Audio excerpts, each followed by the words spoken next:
It's finally summer. And whether it's your first or your 10th summer with a dog, it's important to brush up on some summer safety tips that you can have a safe and enjoyable summer with your pup. So let's dive right into how you can survive this coming summer. First things first, it's important to remember that our dogs handle heat much differently than we do as humans. We can walk into a convenience store and grab some water whenever we want. Our dogs cannot. Also, our dogs are covered in hair. That's like going to the beach with a jacket on. It's going to get hot. So with all that being said, let's talk about some general rules about heat and our dogs. The specifics will vary depending on your dog's breed, age, and where you live, but the general rule of thumb remains the same.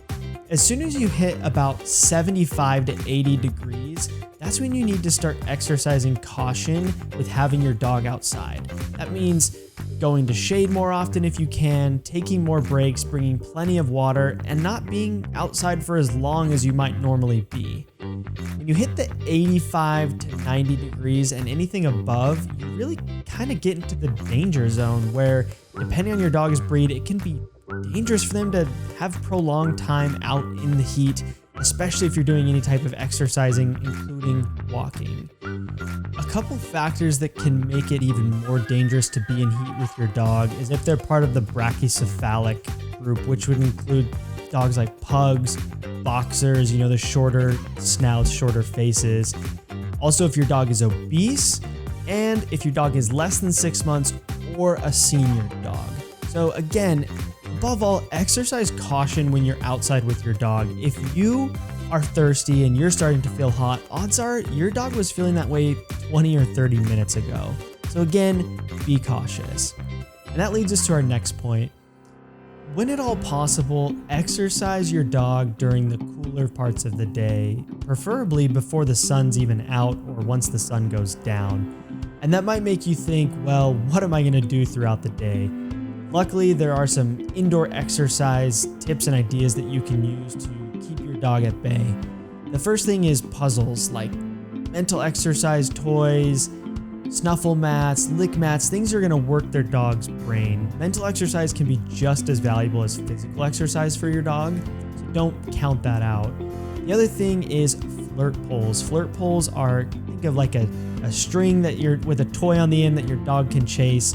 Really can help tire them out even in small spaces. And another idea is to work on trick training. It works your dog's body, gets them moving around, as well as works their brain to give them some mental exercise.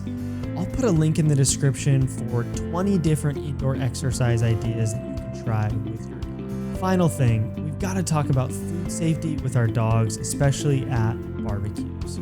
Just like with exercising in the summer, when it comes to food, human food that is, for your dogs, it's better to err on the side of caution. If you don't know for sure, or you maybe are on the fence, just don't give it to your dog. But here are some foods that you can safely give to your pup in the barbecue or picnic setting. Things like watermelon, grilled meats with no seasonings, dog-specific popsicle recipes, I'll put a link for that, as well as things like plain rolls, again, no seasonings or extra salt or anything like that. Again, exercise caution and just don't give it to your dog if you're in doubt. You're way better off bringing some specific treats or chews built for your dog that they can enjoy while you're out at these barbecues. When it comes to exercising caution, there are definitely some foods you do not want to give your dog. The things that a lot of us know, like chocolate and grapes, you don't want to give ice cream and definitely not alcohol. All of those can cause severe problems for your dog and in some cases even death. So again, if you're not sure, just avoid it. Again, when in doubt, don't give your dog human foods. It's better to err on the side of caution. And speaking of caution, if you play it right, you can have a very fun summer with your dog. Just make sure you're not out in the heat when it's super hot, especially once you get above about 80, 85 degrees.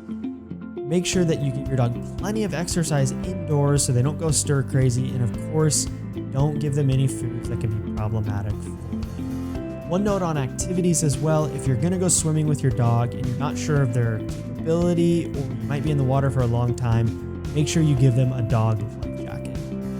I want to hear about your favorite summer activities with your dog, so let me know in the comments. Thank you so much for watching this video. Please subscribe, and we will catch you on the next video.